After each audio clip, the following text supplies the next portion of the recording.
A continuación, Noticiero Telesucesos. Clasificación A. Apto para todo público.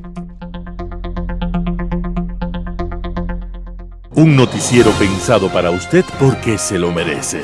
Nos acercamos a la realidad desde diferentes perspectivas. Noticiero Telesucesos. Primera parte del Noticiero Telesucesos con las noticias más importantes del día.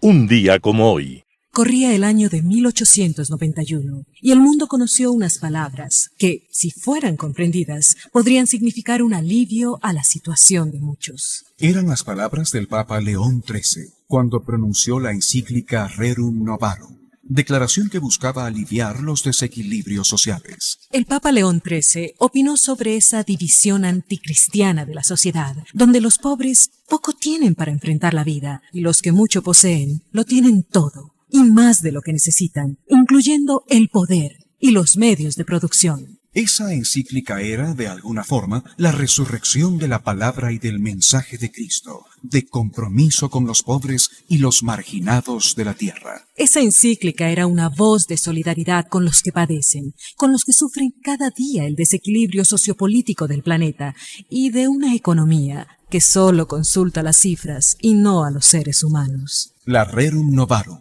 fue la primera defensa de los trabajadores por parte de la Iglesia en los tiempos modernos. Aquel documento, ya hoy olvidado, lo dio a conocer el Papa León XIII un día como hoy, 15 de mayo de 1891. Las principales noticias del día. Titulares. Asamblea Constituyente. Ministro de Gobierno habla de buscar otras alternativas. Ecuador construirá 8.200 viviendas con apoyo de Emiratos Árabes. María Fernanda Racines fue reelecta como vicealcaldesa de Quito. Los editoriales serán de Ramiro Rivera. ¿Qué reformas son posibles? Segunda parte. Martín Pallares, gobernabilidad de Noboa. El futuro no pinta tan bonito en la Asamblea Nacional.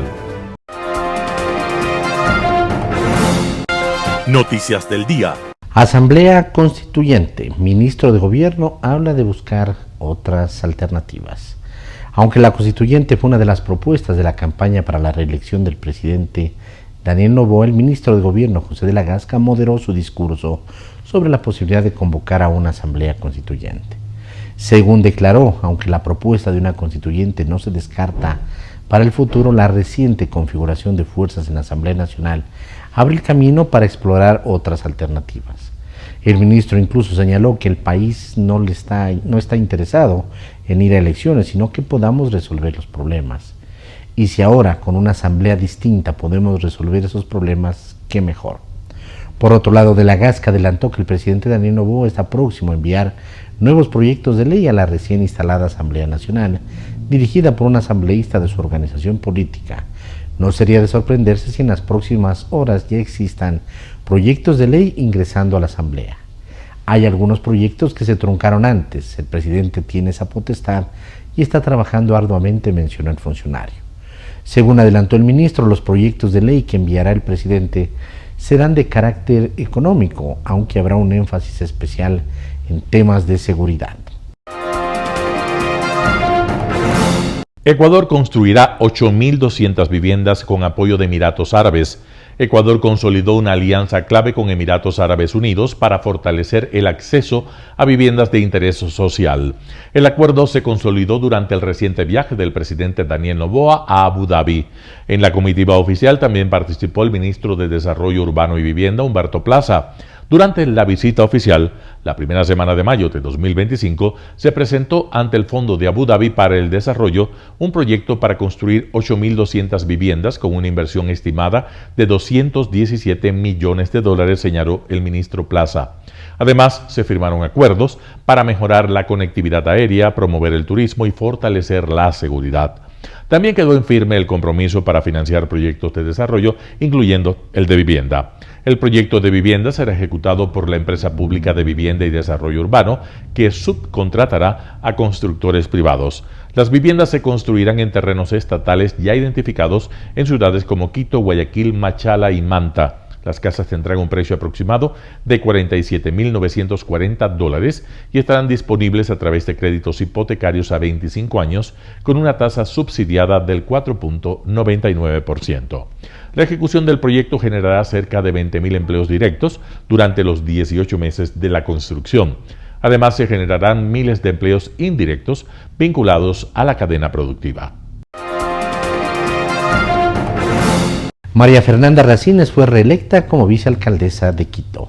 Con una holgada mayoría y sin contratiempos, este jueves 15 de mayo el Consejo Metropolitano de Quito reeligió a la correísta Fernanda Racines como vicealcaldesa para el periodo 2025-2027.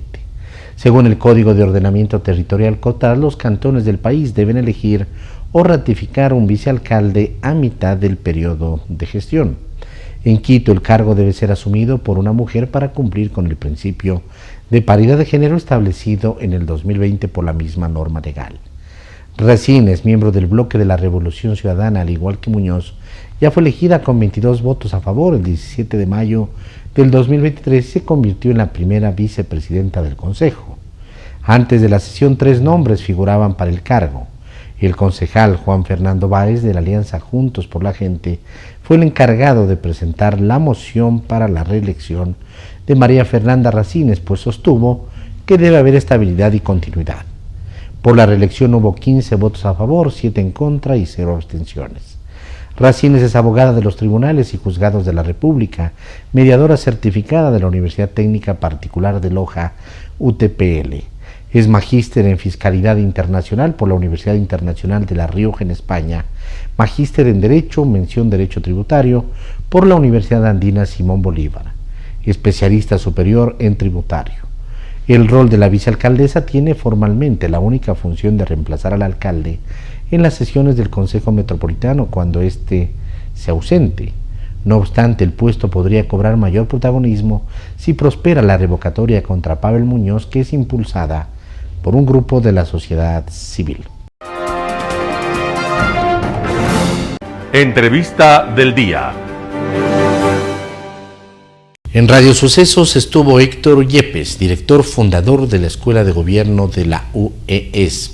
El tema, aporte de la UES a una posible asamblea constituyente y también sobre la nueva Asamblea Nacional. Escuchemos lo que dice. Efectivamente, en la Universidad Espíritu Santo reunimos desde nuestro tanque de pensamiento a diversos expertos para hablar de este tema y creo que el resumen es que hay consenso sobre la necesidad de cambio y hay debate sobre el camino para lograrlo. Creo que muchísimos, por distintas razones, coincidimos en que la actual Constitución tiene serias limitaciones para el desarrollo del país.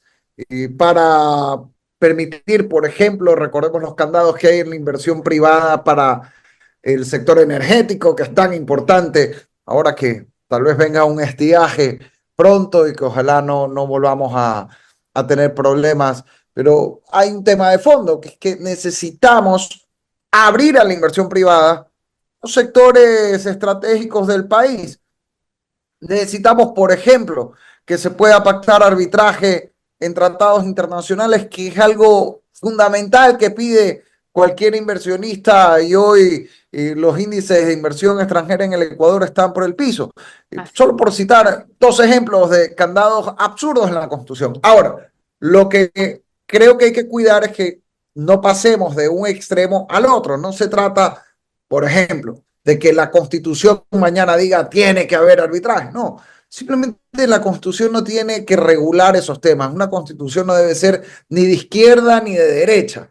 Debe ser un marco de reglas de juego para que luego la gente, cuando elige un presidente, elige una asamblea, pues decida en democracia si se va más para la izquierda, más para la derecha, en cualquier línea.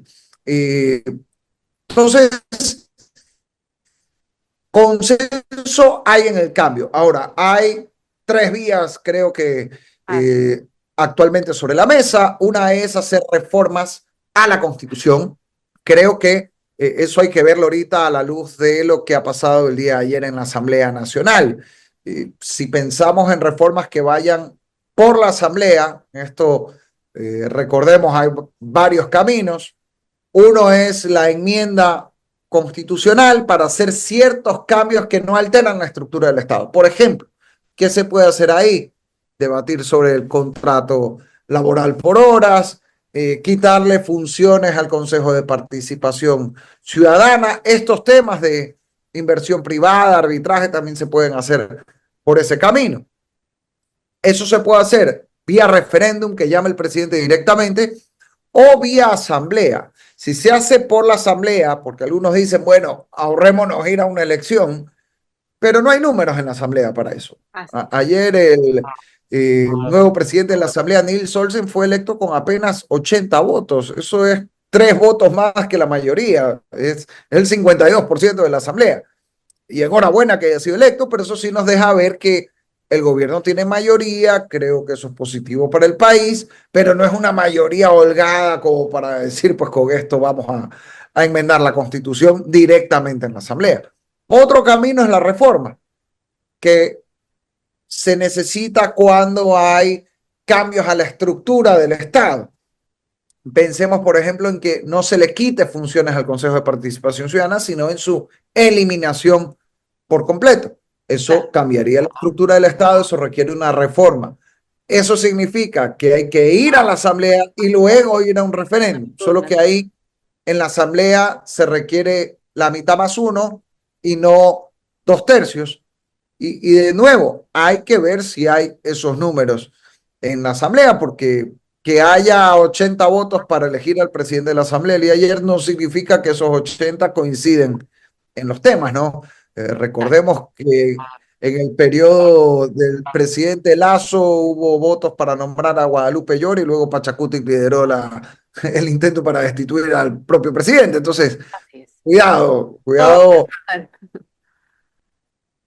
Asumimos que hay una estabilidad o un consenso que no necesariamente es así. Marisol Pons, experta en comunicación estratégica, estuvo en Radio Sucesos, habló de los retos de la nueva Asamblea Nacional. Vamos con la nota.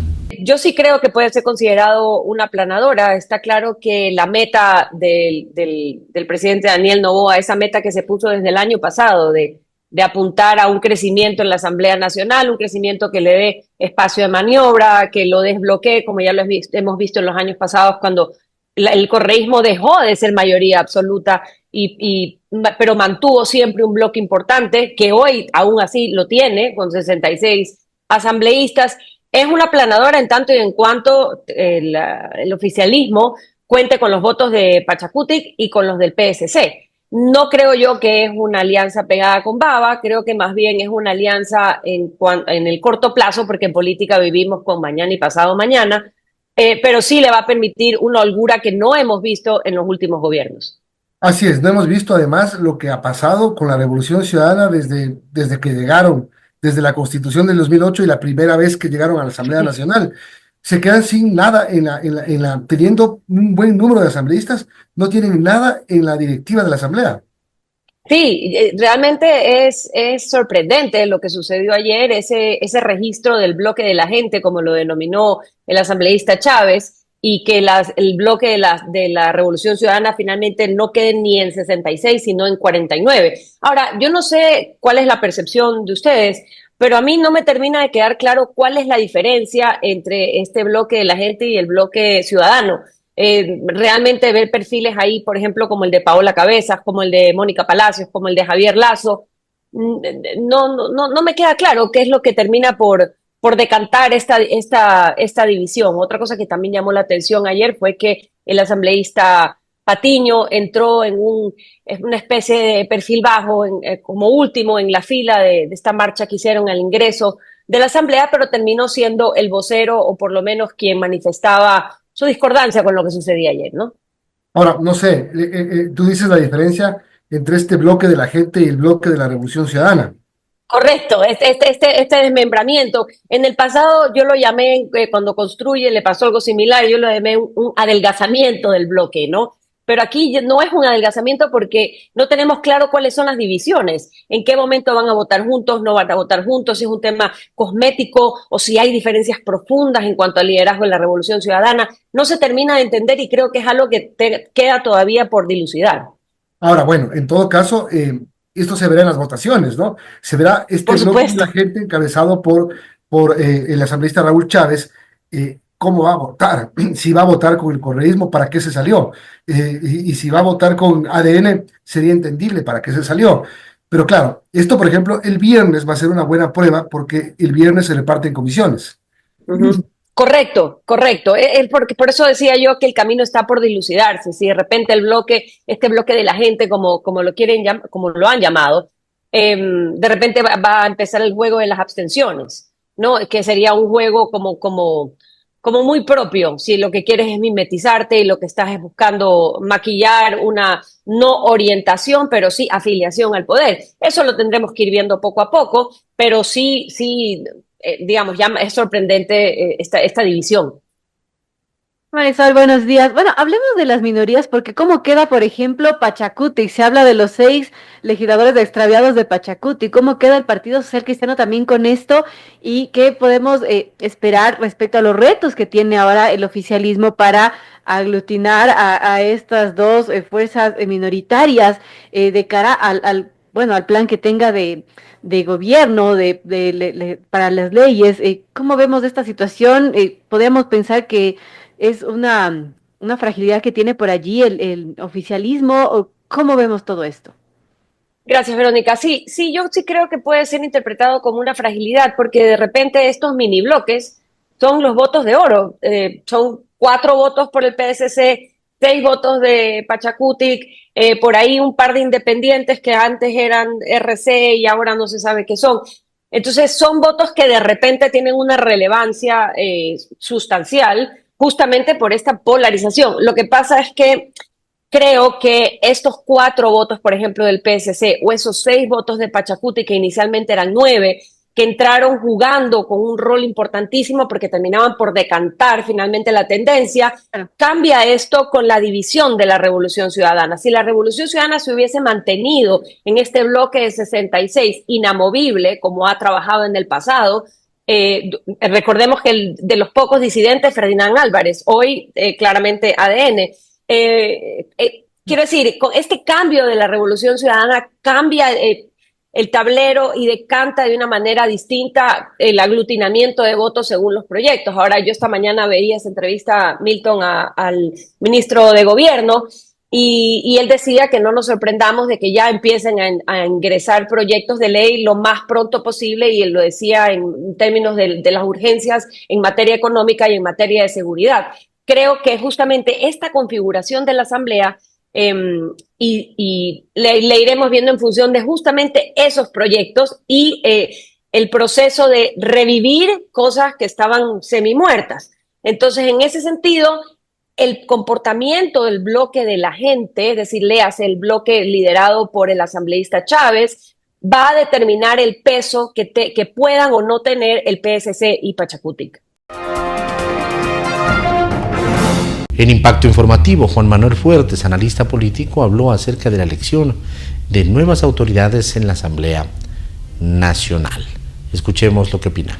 En general, lo que ha pasado hoy es una jornada de las típicas en la instalación del Parlamento. Yo he sido parte de eso, en alguna incluso también conformé la mesa directiva de esta sesión preparatoria, y tenemos lo usual, ¿no?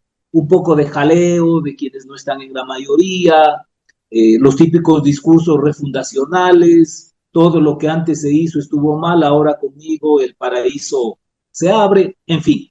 Y en lo que tiene que ver con la consolidación de esa mayoría, y yo diría que se refleja alguna deficiencia en el manejo gubernamental. Porque incluso cuando se comparece o se ha comparecido históricamente a negociaciones aún contando con una bancada ni de lejos cercana a lo que hoy tiene el gobierno, ha sido factible tener acuerdos que se apliquen sin mayor inconveniente en esta primera parte, que debería ser lo más simple, que es la estructuración de la Asamblea.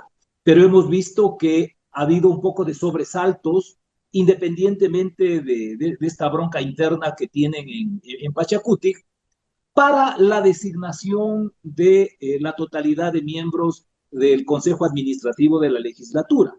Ahí me queda un saborcito de que en el gobierno no hubo oportunamente la aplicación de algunas pruebas ácidas que suele hacerse en esta materia de negociaciones, a efectos de tener la certeza que esa mayoría va a funcionar sin mayor contratiempo, considerando que se supone hay un convenio en el que todos los que forman parte de esa mayoría han acordado. Y por el contrario, cuando vemos estas diferencias de votos entre el presidente, la primera vicepresidenta, la segunda vicepresidenta, a mí me late que hay un grupo de legisladores independientes, que también es usual en la política ecuatoriana, que juegan a tensar la cuerda para intentar cotizar sus votos al alza, y eso probablemente lo veremos después. Bueno, eso ha sucedido en 4 ocasiones en este día,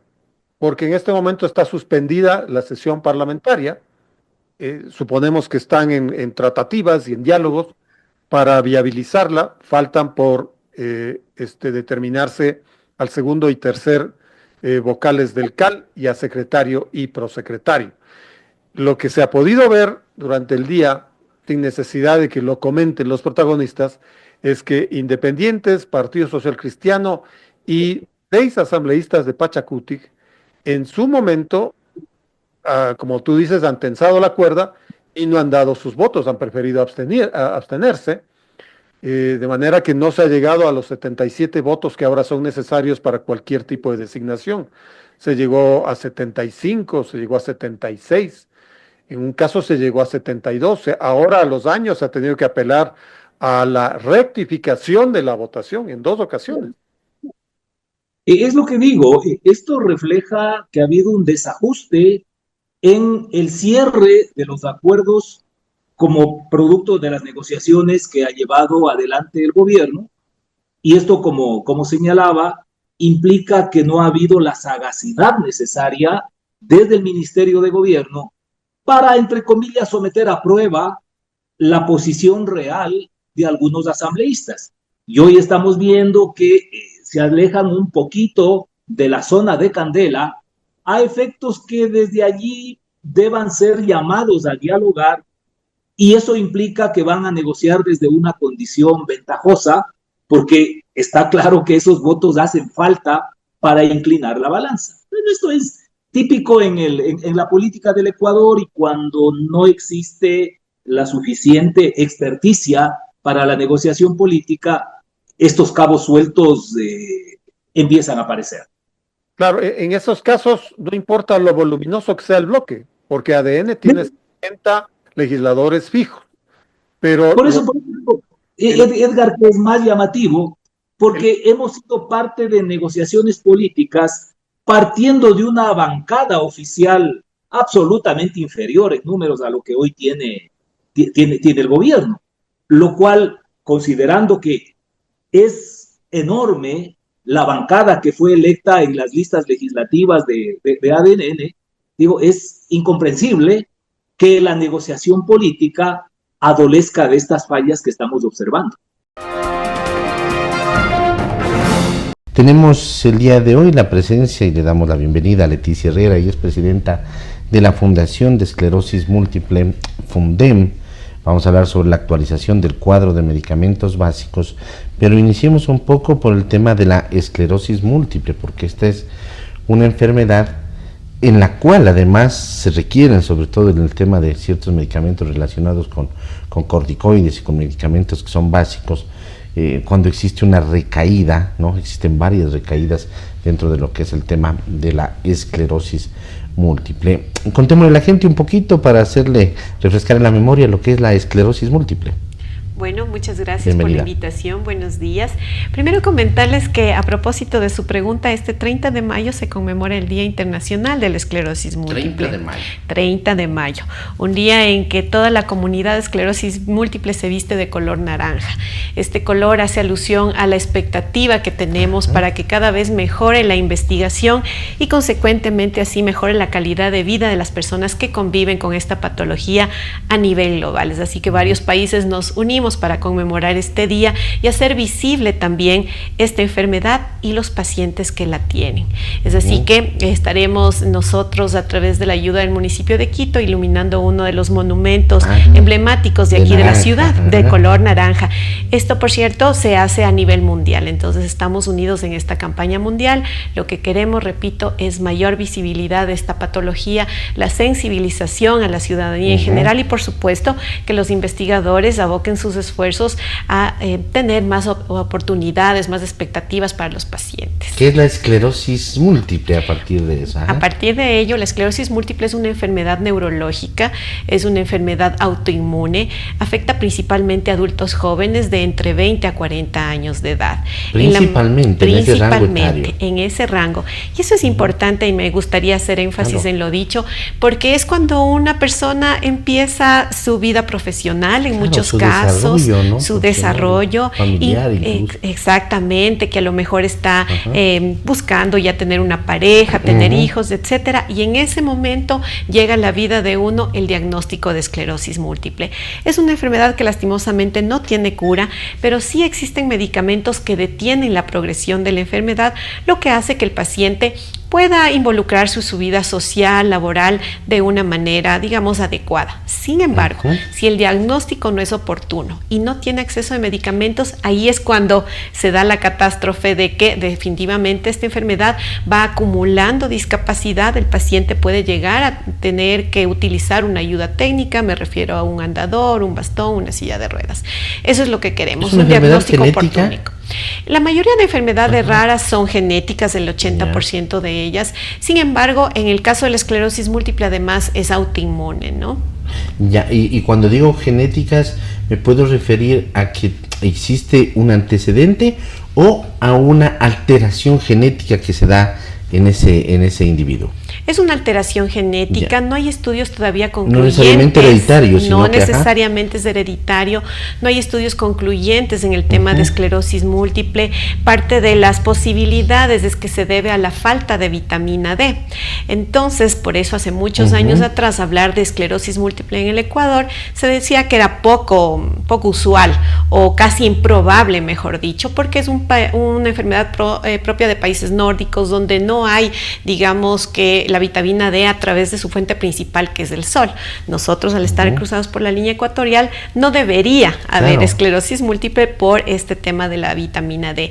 Sin embargo, claro, la migración ha hecho que estas enfermedades ya se vean en otros países que no necesariamente tengan estas condiciones del clima que le había mencionado. Y cuando utilizamos el término múltiple, ¿significa que afecta a distintas partes del cuerpo, tal vez? Bueno, afecta principalmente, como le decía, al cerebro y la médula espinal, considerando que el cerebro es el que de alguna manera determina el movimiento y las acciones del resto de nuestro cuerpo. Ahí es cuando vienen los síntomas. ¿Y por qué múltiple? Porque representa, más dicho, se manifiesta con diferentes formas clínicas. ¿Cuáles son síntomas? Por ejemplo, los iniciales, que la gente, sobre todo en esa edad, de 20 a 40 años, no sabe de pronto qué le está pasando. Qué acertada su pregunta, porque precisamente por eso se le llama la enfermedad de las 1000 caras, porque en cada paciente puede manifestarse de manera diferente y eso es lo que hace que en ocasiones se confunda con otras patologías y no haya un diagnóstico acertado. Ahora bien, ¿cuáles son los síntomas más frecuentes? Dolor de cabeza, que mire que es algo que cualquiera podría atribuirlo a cualquier otra cosa. Dicen, tengo migraña, yo todavía tengo migraña y de pronto no es migraña. O estrés. Ahora es muy clásico que uno diga, me duele la cabeza por estrés, por eso se confunde. Pero bueno, dolor de cabeza, visión borrosa, visión doble. También en algunos casos se presenta con pérdida de la memoria, ¿sí? Y eso es lo que también llama la atención, porque en jóvenes, como le decía, de entre 20 años, uno dice, yo perder la memoria, tal vez es algo ocasional, mañana pondré más atención, y así sigue pasando el tiempo sin un diagnóstico. Por eso, aunque los síntomas parezcan leves, siempre es importante acudir a un especialista, a un médico. Nuestro cuerpo nos da señales, es multilingüe, yo digo, no hay que desmerecer cualquier señal que nos dé, sino ir al especialista. ¿Cuál es el especialista que diagnostica la esclerosis múltiple? Un neurólogo. De acuerdo, cuando pasa los 40 años significa que sí se puede presentar también, sino que por lo general el desarrollo de esta enfermedad se da entre los 20 y los 40 años. Así es, principalmente en los jóvenes. Es poco usual en personas que ya pasan esa edad, sin embargo sí se ha visto casos, pero realmente la mayoría de ellos es porque la esclerosis múltiple se manifestó y no supieron diagnosticar a tiempo. Entonces el diagnóstico es tardío. Puede que los primeros síntomas de la enfermedad se dieron a los 20 años, pero sigue transcurriendo el tiempo y el diagnóstico se da a 25, 30, etcétera. Sí hay estos casos. Estamos conscientes de que en el Ecuador y en el mundo, de hecho, hay mucho subdiagnóstico. Ahora, usted dijo, existen medicamentos que impiden ese desarrollo, esa progresión de la enfermedad. Dentro de eso estamos hablando que la esclerosis múltiple es una enfermedad rara. ¿Y qué es lo que sucede con la actualización que se debe dar en el cuadro nacional de medicamentos básicos? ¿Qué es esto primero? El cuadro nacional de medicamentos básicos. Bueno, su nombre lo dice todo, es un cuadro que rige para el sistema público de salud, donde están todos los medicamentos que necesitamos para las patologías o dolencias o enfermedades, tanto de curso común como las más complicadas. Hablemos de enfermedades catastróficas, hablemos de cáncer, hablemos de enfermedades raras, como la que hoy estamos trayendo a nuestra conversación, que es la esclerosis múltiple. Es decir, es un listado que engloba lo esencial, lo básico que se necesita para atender a los pacientes. Tiene que haber siempre en stock, además. Así debería ser. ¿No? Claro, porque es básico. ¿Cuál es el líquido básico? El agua. Tiene que haber siempre agua, ¿no? Qué buen símil que usted lo hace, porque definitivamente así debería ser. No solamente debe estar en un papel descrito, sino también se necesita que esté en stock. De lo contrario, es letra muerta. Y ese es precisamente el inconveniente que el Ecuador en este momento tiene. No solamente que tenemos un cuadro nacional de medicamentos básicos desactualizado, que tiene 2 años sin revisión, sino que además no hay el stock necesario a nivel público. ¿Cada cuánto hay que actualizarlo? ¿Hay alguna norma que diga cada 6 meses, cada año de pronto, que se actualice ese cuadro? Mire, en países vecinos, por ejemplo Perú, se está actualizando cada 15 meses. Hay otros países que lo revisan a necesidad. Cada vez que ven la posibilidad de incrementar un medicamento que mejore la calidad de vida de los pacientes, que disminuya los costos, ellos hacen la revisión. Uno de estos países, por ejemplo, a nivel de la región es Brasil, es México, Costa Rica, por ejemplo. Si bien es cierto, ellos no manejan la figura de un cuadro nacional de medicamentos, pero a través de la Caja de Seguro Costarricense ellos tienen un listado que se revisa con mucha regularidad. Además, porque hay avances científicos, medicamentos que están saliendo día a día, ¿no? Y que pueden ser utilizados para estas enfermedades. Así es, estamos en la era tecnológica.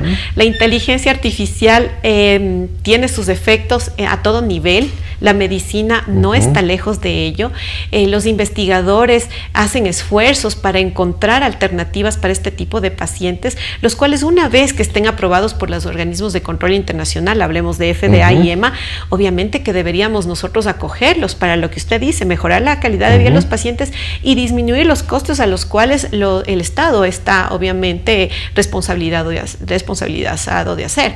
Sin embargo, en el Ecuador la 11ª revisión se hizo hace 2 años. ¿Esto qué quiere decir? Que los ecuatorianos estamos por detrás de lo que a nivel mundial se está utilizando, que es comprobado, que mejora la calidad de vida de los pacientes, que detiene la progresión de ciertas enfermedades, que detiene lo más importante, el dolor. Sí, porque sí, es cierto, muchas personas dirán, si no es una cura, ¿para qué lo usamos? Porque va a detener, va a detener el dolor, va a evitar que ese paciente se deteriore, que use ayudas técnicas y sobre todo, un costo que el Estado parece que no le está considerando. Un panorama de noticias para su estatura intelectual.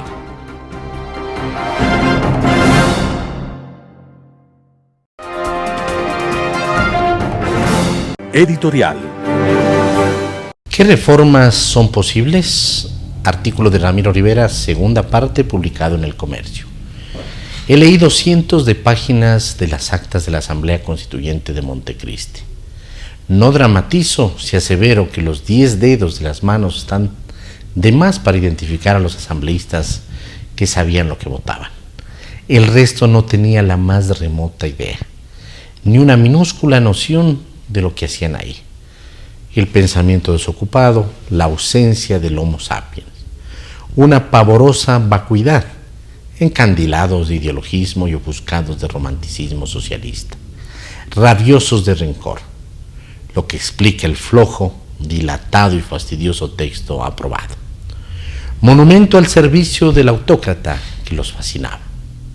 Ahora es la oportunidad para introducir todas las reformas necesarias. No hay mucho por inventar. Hay temas de sentido común y relevancia. Reinstalar las 3 funciones del Estado, legislativa, ejecutiva y judicial, con las mejoras y cambios que exigen los nuevos tiempos. Eliminar las extravagantes y prescindibles funciones de transparencia y control social y la electoral. Enmarañados aparatos burocráticos saturados de corrupción. ¿Qué órgano asume la facultad de nominar a las autoridades de control? La representación política del Senado. La jurisdicción electoral podría radicarse en una sala especializada de las Cortes de Justicia con procedimientos abreviados. Transmutar la función legislativa estableciendo un sistema bicameral. Una Cámara Alta de control intraorgánico con capacidad revisora y de moderación, que designe con mayoría reforzada de 2/3 o 4/5 a las autoridades de los órganos del Estado. La elección de legisladores en la segunda vuelta presidencial. Igual dispositivo de segunda vuelta para alcaldías y prefecturas cuando las candidaturas no alcancen la mayoría absoluta de sufragios válidos. Al Parlamento solo deberían postular candidaturas los partidos o movimientos políticos nacionales. Fijar un umbral de acceso al Parlamento como sucede en Alemania o en España. Sin partidos sólidos no sería posible mejorar la calidad de la democracia y la representación. Por cierto, que la sociedad digitalizada ha mermado el rol de intermediación que desempeñaban los partidos. No olvidemos otros cambios indispensables. El sentido del artículo 5 que prohíbe el establecimiento de bases militares extranjeras o instalaciones con propósitos militares. La idiotez de la ciudadanía universal, el concepto medieval del derecho a la resistencia. Hay más asuntos que se deben abordar, tanto en la Constitución cuanto de algunas leyes orgánicas como el COIP o el Código de la Democracia. Artículo de Ramiro Rivera, publicado en Diario El Comercio. Gobernabilidad de Noboa. El futuro no pinta tan bonito en la Asamblea Nacional. Martín Pallares, El Expreso. Es muy posible que en un futuro no tan lejano, el presidente Daniel Noboa se lamente de haber escrito el mensaje que puso el miércoles 14 de mayo en su cuenta de X, felicitando a su asambleísta Niels Olsen, que fue elegido como presidente de la Asamblea Nacional. La Asamblea dejará de ser un freno para ser un motor, dijo Noboa, en un mensaje en el que da a entender que con lo ocurrido en la sesión inaugural de la Asamblea se inicia una etapa de gobernabilidad en el país. Tenemos la oportunidad histórica de darle gobernabilidad a un país que no la ha conocido en mucho tiempo. Ahora todos a trabajar, escribió en el colofón de su mensaje. Noboa quizá llegue a pensar que se adelantó demasiado en dar por sentado que su gobierno ha logrado la mayoría estable y confiable que le garantice lo que puso en el mensaje, la gobernabilidad. Y es que la realidad no fue tan bonita como pintaba cuando se eligió con 80 votos a Olsen y luego con 79 a Michelle Mancheno como primera vicepresidenta. Los problemas comenzaron cuando se procedió a votar por la segunda vicepresidencia. La bancada del gobierno mocionó al asambleísta José Luis Ñango de Pachacutic, pero no pudo ser nombrado porque faltaron los votos de sus compañeros de bancada, que se supone son aliados del gobierno en esta asamblea y con cuyos votos se logró elegir a Olsen y Mancheno. Ante ese fracaso, el gobierno volvió a mocionar a alguien de Pachacutic, en este caso a Carmen Tiupul. Nuevamente en la misma bancada de Pachacutic no hubo todos los votos a favor de su compañera y no se llegó a los 77 de ley. Fue ahí cuando se bloqueó la elección del segundo vicepresidente de la Asamblea. Desconcertado, Olsen decidió suspender la sesión. Cuando pasadas las 15 horas se reinstaló, ya no se continuó con esa elección, sino con la de los miembros del Consejo Administrativo de la Legislatura CAL. Lo ocurrido demuestra que están equivocados todos los pronósticos pronunciados en los discursos de que esta asamblea será distinta a las anteriores porque no habrá extorsiones al Ejecutivo. Por el comportamiento de Pachacutic, quedó en claro que el gobierno de Noboa no podrá contar con la mayoría confiable que anhelaba, sino que tendrá en esa bancada un constante factor de negociación y de incertidumbre, algo así como lo que le ocurrió a Guillermo Lasso en su malograda presidencia o al mismo Noboa en el primer año de su anterior mandato. Ambos sufrieron los límites que les impuso precisamente la bancada de Pachakutik, que ya es conocida por no ser un aliado legislativo incondicional y mucho menos confiable.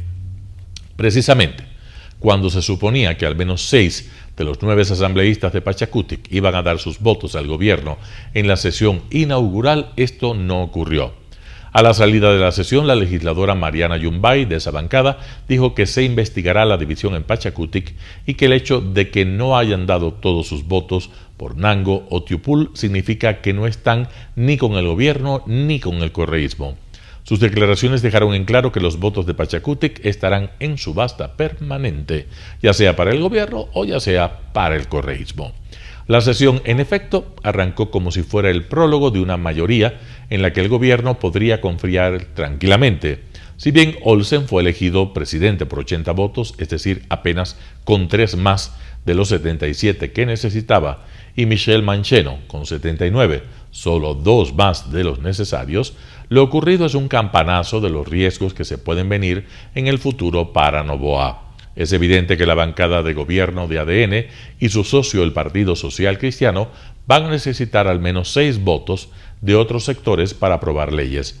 Pero el episodio de Pachakutik no vaticina necesariamente el fracaso del gobierno para conseguir la soñada mayoría.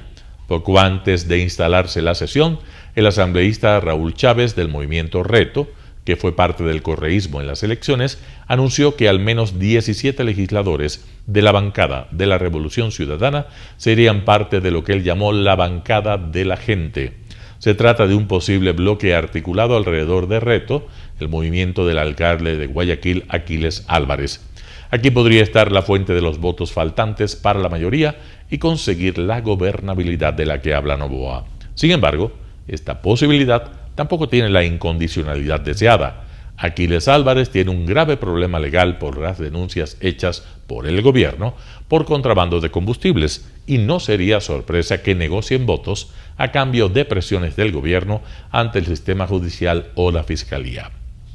Lo de Pachakutik es el corolario para lo que se parecía ser la sesión inaugural perfecta, una sesión que arrancó con un excelente discurso de la madre del presidente Noboa, Anabela Singh, quien por ser la asambleísta más votada presidió la mesa de instalación y con el inocultable optimismo de Olsen y los suyos. No todo lo que brilla es oro, y es muy probable que Noboa se haya adelantado en cantar victoria. La tal gobernabilidad de la que él habló en su mensaje de X no parece que venga garantizada ni que sea tan fácil de conseguir. Tendrá que hacer favores y concesiones. Aún está lejos de ser realidad eso de que esta asamblea será distinta, como aseguraron Anabela Singh y Nils Olsen.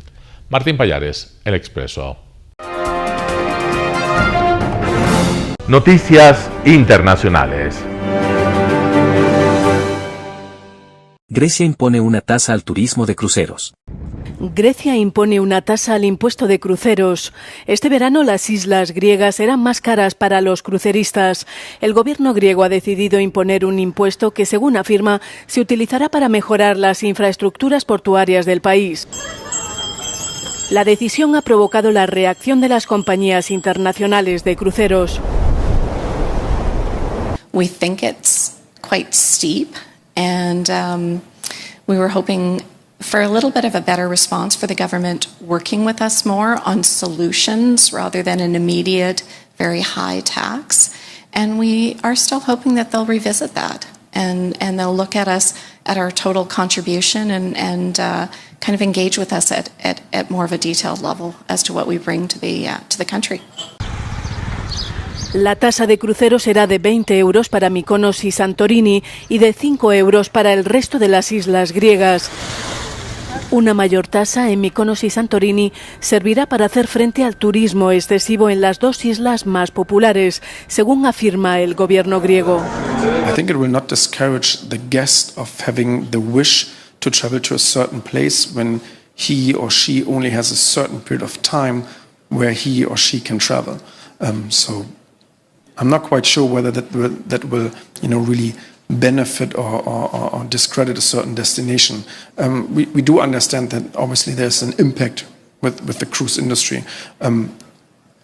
I doubt though that having a levy put into place will solve the questions that are out there about how many guests do you have in a certain destinations. In the end, it's always the port that does accept cruise call. Para la industria de cruceros, la forma más eficaz de hacer frente al turismo excesivo es desarrollar destinos alternativos. Η Κρήτη είναι ένα από τα παραδείγματα προορισμών που θα μπορούσαν να δέχονται περισσότερα κρουαζιερόπλια ώστε να αποφεύγονται φαινόμενα υπερτουρισμού στα πιο δημοφιλή ελληνικά νησιά, τη Σαντορίνη και τη Μύκονο. Η Μεγαλόνισσος, όπως την αποκαλούμε, με την πλούσια ιστορική και φυσική κληρονομιά, αναβαθμίζει τις υποδομές των λιμανιών της, ώστε να μπορεί να υποδέχεται περισσότερα κρουαζιερόπλια τα επόμενα χρόνια. Από το Ηράκλειο της Κρήτης για το Euronews, Σιμέλα του Χτίδου.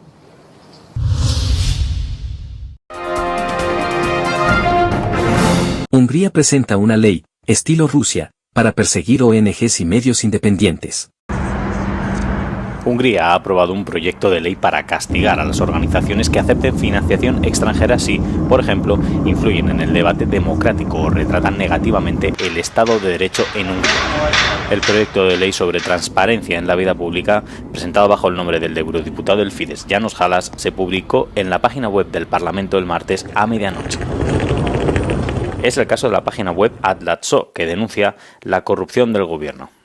Bárkire ráhúzható ez a korlátozás, bárki célponttá válhat, mert gyakorlatilag ma Magyarországon a független sajtó és a civil szervezetek jelentős része az részesül valamiféle külföldi támogatásban, ha máshogy nem, akkor részt vesz például uniós pályázatokban, tehát onnantól kezdve pedig ennek a törvénynek a hatálya alá kerülhet. Según el proyecto, incluso una microdonación de una doble nacionalidad o una subvención de la Unión Europea pueden considerarse financiación extranjera, con la sanción de una multa debilitante y la prohibición de financiación de donantes nacionales. En última instancia, los ciudadanos húngaros de a pie sufrirán las consecuencias, según informa un portavoz de la ONG, AHAN. Az első értelmezésünk szerint ezt nem tekinthetjük másnak, mint egy nyílt hadüzenetnek, vagy egy, ha úgy tetszik, egy egészpályás letámadásnak, amit a kormány most a civil társadalom ellen intézett, hiszen látjuk azt, hogy itt nem csak most már a megbélyegzésről van szó, hanem konkrétan jogi és egyéb eszközökkel való ellehetetlenítésről. Según el proyecto, la Oficina para la Protección de la Soberanía, creada el año pasado, decidirá sobre la inclusión en la lista de organizaciones consideradas portadoras de influencia extranjera. La página web de la oficina indica la dirección oficial en la calle Rákóczi 70, que se encuentra físicamente en un lugar distinto de la dirección que figura en su web. Természetesen kértünk reakciót a Fidesztől is, de nem kaptunk választ. Az érintett civil szervezetek szerint olyan tágak lesznek a jogszabályi keretek, hogy teljesen az alkalmazó hatóságon múlik, hogy melyik szervezetet akarja megbüntetni, és melyiket nem. A civil szervezetek átláthatóságáról egy olyan hivatal fog majd dönteni, ami itt a hátam mögött látható irodaházban székel, de még egy táblája sincs. Tanács Gábor, Euronews, Budapest.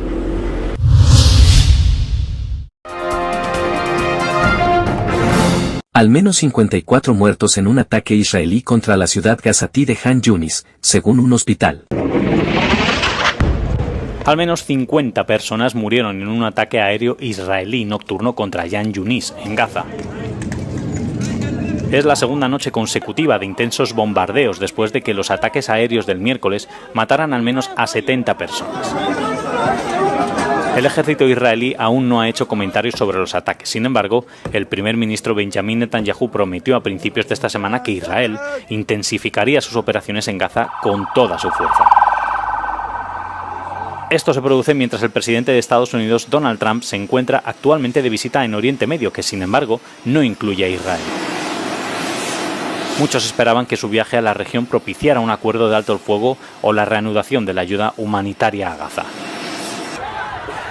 El bloqueo total israelí, que entró en su tercer mes la semana pasada, ha hecho temer una creciente catástrofe humanitaria.